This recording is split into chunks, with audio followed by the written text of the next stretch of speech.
Good morning, everyone. So, today we will be looking at the largest war to ever take place in Europe before the two world wars, a conflict which lasted for 3 full decades and which forever changed the way religion and politics were understood in the European continent. We are, of course, talking about the 30 Years' War, and we will be looking at the following points. So, we are looking at the background of what the European countries were up to at the beginning of the 17th century. Then we'll be looking at the war itself. Since it's a very complicated affair, I'll try to just simplify it as much as possible. And finally, we're looking at the impact and the significance of the war. Today's question is what was the 30 Years' War? And you're expected to describe what the war was. It was a conflict that lasted for 30 years, between who fought in that conflict, what were the essential causes, and so on. You're also expected to explain why it was significant. So, why are we studying it after 400 years?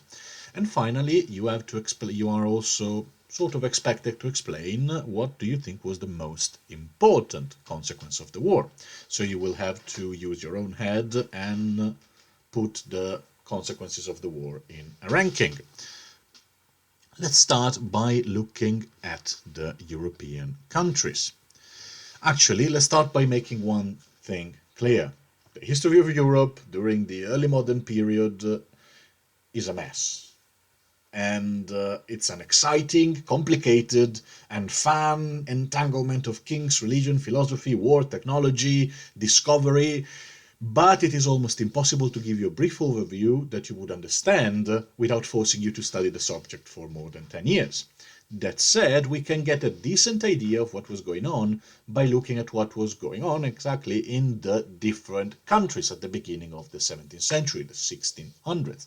We look at Spain, Britain, France, and finally Germany. I know there was no such thing as Germany, but it's easier to think that way. So, let's start by looking at Spain. Spain had conquered by the beginning of the 17th century. This is a map of Europe in 1618, by the way. Spain had conquered most of South America and had colonies all over the world. The gold and resources that reached Spain from the New World allowed it to become Europe's largest power. Okay, it was the dominant power in Europe. It had by far the strongest and better trained armies. It had a large navy, not invincible, not an invincible armada, and especially they had the money to pay for it all. Sort of. They didn't really know how to manage money, the Spanish, because it was a newfound wealth and they declared bankruptcy so many times I lost count. But they still were very rich because of all the gold and silver that came from the America. Spain had defeated France in the Italian wars, which allowed Spain to keep most of Italy, especially the south here, and also Sardinia, forgot to circle, and the area around Milan in here, under its control for more than a century. And it even conquered Portugal, and this allowed it to assume control of Portugal's huge and very rich colonial empire in Asia. However, many countries within the Spanish Empire wanted independence, like the Low Countries around here. And to many, the Spanish Empire still looked like sort of a giant with the feet of clay. A big, powerful country which will probably not be able to recover from a prolonged war. Very important, it was Catholic. Why am I talking about religions? We will see about that in a second. Moving on, Britain. Britain didn't exist yet. There were the two kingdoms of England and Scotland, and also the Kingdom of Ireland, which was part of the Kingdom of England. It's complicated. So England and Scotland had this sort of strange love-hate relationship. Sometimes they fought one another, sometimes were ruled by the same monarch. But in general, the people of England and Scotland never thought of themselves as British. They didn't think of themselves as part of the same country known as Britain. There were Scots and English who happened to live under the same king. At the beginning of the 1600s, the two countries were ruled by the same person, James I of England, who was also known as James VI of Scotland, explaining why history textbooks generally label him as James VI and first, because he was the sixth king named James in Scotland, but also the first King James in England. They didn't know which number to use, so he became known as James VI and First. Now, tensions between the king on the one hand and the parliament on the other, and also between Anglicans and Catholics on the one hand and Puritans on the other, were boiling under the surface in England. And even though early Stuart England looks like a sort of a peaceful country, the seeds of the later very destructive civil wars, which exploded in 1642, were being sown in this period. Also, despite some religious troubles, around the 1550s, Elizabeth, Bloody Mary and all that, England was a strongly Protestant country, and later also Scotland became a strongly Protestant country, even though Scottish Protestantism was a different kind, which fed into the whole "the Scots hate the English" thing, which is very important for the history of Britain. Moving on to France. Now, France was the eternal second of the 16th century. It was a great power, but not the greatest. It was a rich country, but not the richest. It had a strong army, but it was not the strongest. The Kingdom of France had lost a long war for the control of Italy against Spain, and then it fell into a series of destructive civil wars between the Catholics and the Protestants, which threatened to tear the whole country apart. However, by the beginning of the 17th century, France was back on its feet, and it was becoming stronger than ever. It was expanding overseas, it was getting its act together and centralizing all the tax collection, and generally it was becoming stronger. It was ready to challenge its old rival, Spain. It was another Catholic country, not Protestant. And finally, let's look at Germany. Again, there was no such thing as Germany in the 17th century. There was instead an incredibly complicated mosaic of small and medium-sized states known as the Holy Roman Empire. A French writer of the 18th century, Voltaire, famously stated that the empire was neither holy nor Roman nor an empire, but this is besides our main point. The point is that the states inside the empire were sort of autonomous entities held together under the authority of a single emperor, which usually came from Austria and from the territories of the Habsburg family. However, rather than thinking of it as a single country as we're used to, we should think of it as a container for small countries, like the European Union today. It doesn't have a foreign policy, it barely has an internal policy, just a container of countries. The main problem with the German states, as we will see, is that they were both Catholic and Protestants. And there was no majority, none of the two sides was powerful enough to impose its will. And this caused a series of problems. What kind of problems? Well, the 30 Years' War began in 1618 and ended in 1648, thus being one of the few conflicts that lasted exactly for the amount of time they are known for. For example, the 100 Years' War lasted for 116 years, and the 7 Years' War probably lasted for 9 years if we count the American theater as well. However, the 30 Years' War started as a war of religion. The emperor of the Holy Roman Empire was Catholic. It came from the Habsburg family and was Catholic, while many parts of the empire were Protestant. One of such Protestant areas was Bohemia, which is the modern Czech Republic, and its capital is Prague. There, in 1618, some of the advisors of the emperor tried to cancel some of the privileges that had been given in the past to the local Protestants. And in response, the Protestants took them and threw them out of the window. This is known as the Third Defenestration of Prague. Defenestration is the name given to the act of throwing people out of windows. It was the third one because apparently it was a tradition among the Bohemians to throw people they didn't like out of the window.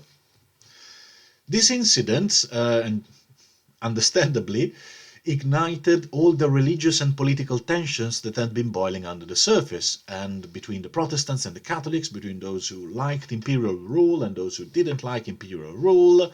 And after the envoys of the emperor were thrown out of the window, the whole Holy Roman Empire started preparing for war. The Protestant states against the Catholic states, the supporter of the emperors against the rebels.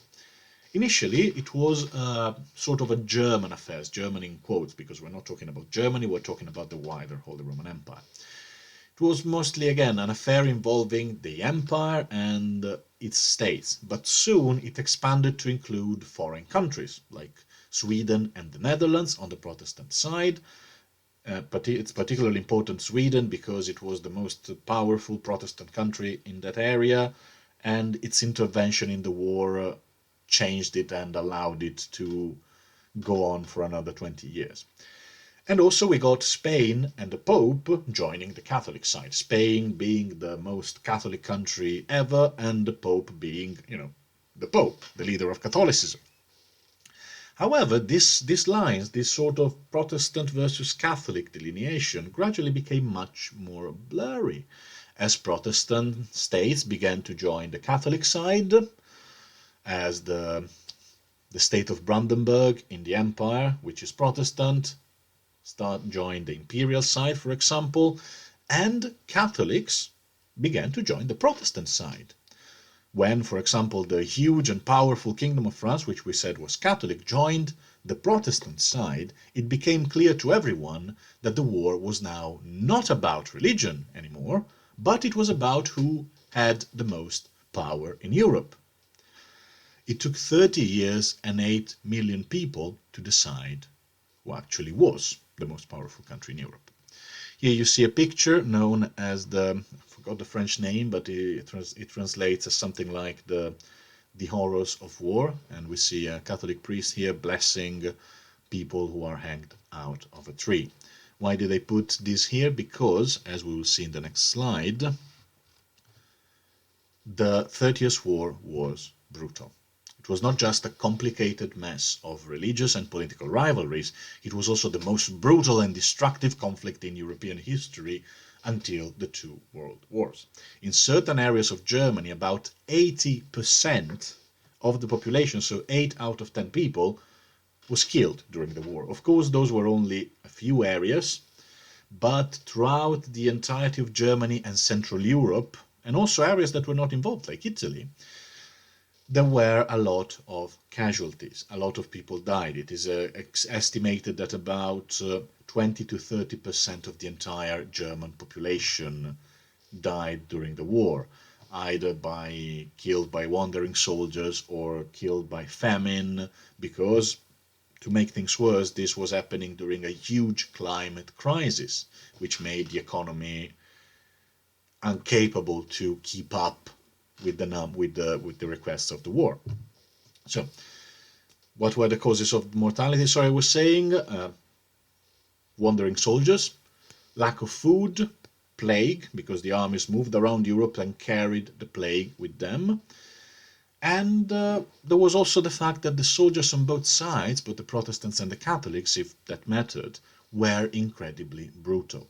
And since they were rarely paid in time or with any regularity, they had no money. And what they would do is that they would loot, they would sack every village they encountered, torturing and killing innocent civilians in order to steal their stuff.